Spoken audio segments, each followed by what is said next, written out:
Hand drill. The hand drill is the oldest known fire-making method, with archaeological evidence dating back over 40,000 years across Africa, Australia, and the Americas. A straight spindle of softwood is spun between the palms against a fireboard until the friction grinds out a black dust that ignites at around 800 degrees Fahrenheit. The technique requires dry wood like yucca, willow, or cedar, and the spindle must be spun down the board as you rotate it, because stopping for even a second lets the heat escape.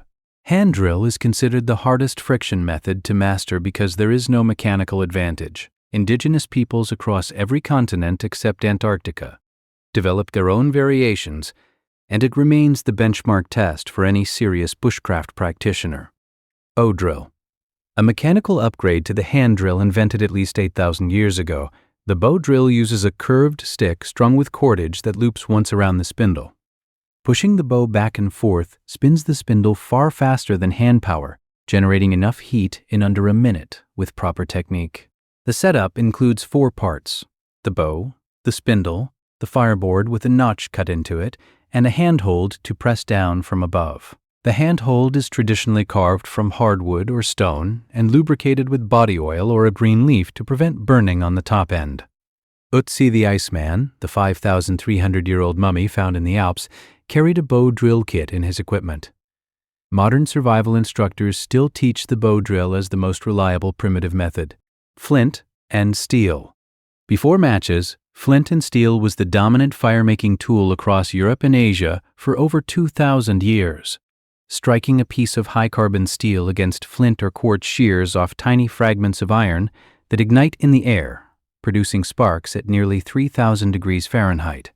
The sparks land on char cloth, a piece of cotton that has been partially burned in a sealed tin, which catches the ember and lets it be blown into flame inside a tinder nest.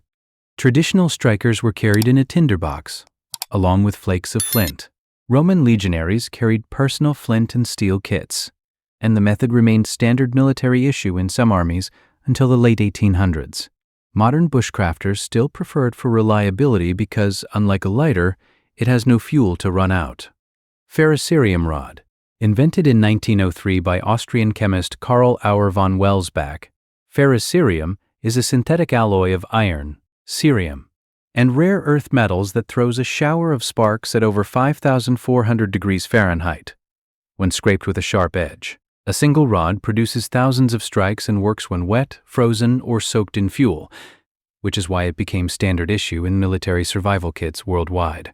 The alloy is soft enough to shave with a knife spine, but holds together under impact. Ferro rods come in diameters from 1/8 inch for keychains to 1/2 inch for Arctic expeditions where a single rod must last months. The slang name metal match comes from World War II pilots who carried them in escape and evasion kits. Fire piston. Used in Southeast Asia and the Pacific Islands for at least 400 years before Westerners documented it. The fire piston ignites tinder through shear compression. A piston with a small tinder cavity is slammed into a sealed cylinder, compressing the air inside so violently that its temperature spikes above 500 degrees Fahrenheit in a fraction of a second, igniting the tinder without any spark or flame.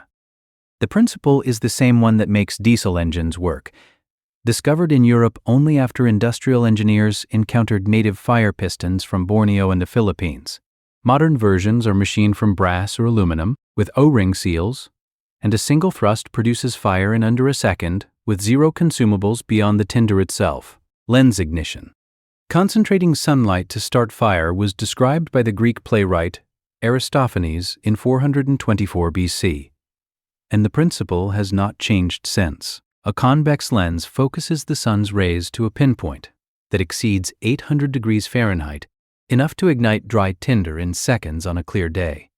Magnifying glasses, eyeglass lenses, binocular objectives, and even a clear plastic bag filled with water can all work as improvised lenses.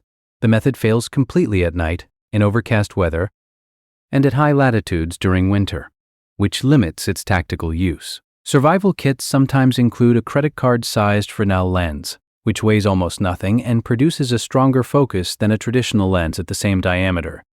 Chemical ignition. Certain chemical pairs produce fire on contact without spark or heat. The most documented combination is potassium permanganate and glycerin, which ignites in 10 to 30 seconds as the permanganate oxidizes the glycerin.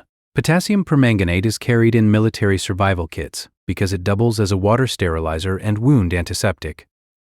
Another pair is calcium carbide and water, which releases acetylene gas that ignites easily from a single spark. Chemical methods are favored in Arctic and wet environments where friction methods fail, but the reagents are corrosive, unstable in storage, and tightly regulated in most countries. Field manuals warn that chemical fire starters produce unpredictable flare-ups and should never be used in enclosed spaces. Battery and steel wool. A 9-volt battery touched to fine steel wool produces fire in under 2 seconds as the current runs through the thin metal strands, heating them to over 1,300 degrees Fahrenheit until they glow and ignite. The finer the steel wool, the faster the reaction, with grade 0000 burning almost instantly. Any battery with enough voltage works, including AA batteries wired in series, car batteries, and lithium cells harvested from a phone. The method became famous in survival literature after being covered in military escape manuals from the 1950s.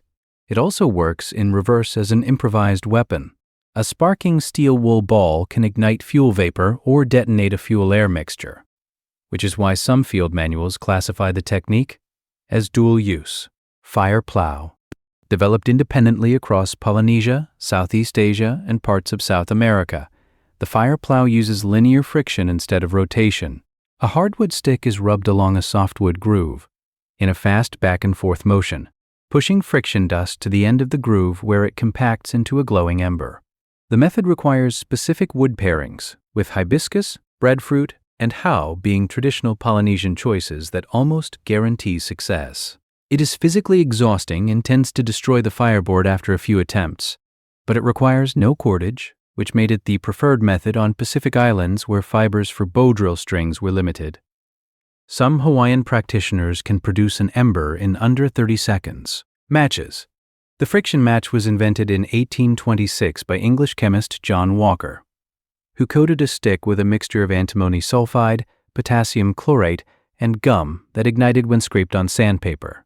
Early versions were so unstable they spontaneously lit in warm pockets, and the phosphorus used in later matches caused a jaw disease called phossy jaw in factory workers. Safety matches, invented in Sweden in 1844, separated the reactive chemicals between the match head and a special striker strip, requiring both to ignite. Stormproof matches used by military forces burn at over 2,000 degrees Fahrenheit for up to 15 seconds and continue burning after being submerged in water. A standard box of waterproof matches is still carried in most NATO survival kits. Lighters. The first practical pocket lighter was the Zippo, introduced in 1932 and issued in the millions to U.S. troops during World War II, who valued its windproof design and refillable tank.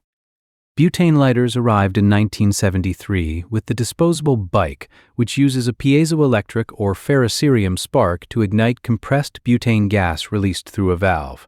Torch lighters, designed for cigars, burn at over 2,500 degrees Fahrenheit and ignite wet or frozen tinder where a standard flame would fail. Plasma lighters, introduced in 2014, use an electric arc instead of a flame and are completely windproof and fuel-free, but fail immediately when wet because the arc shorts out. Every lighter type has a failure mode, which is why serious survival kits always carry at least 2 redundant ignition systems from different categories.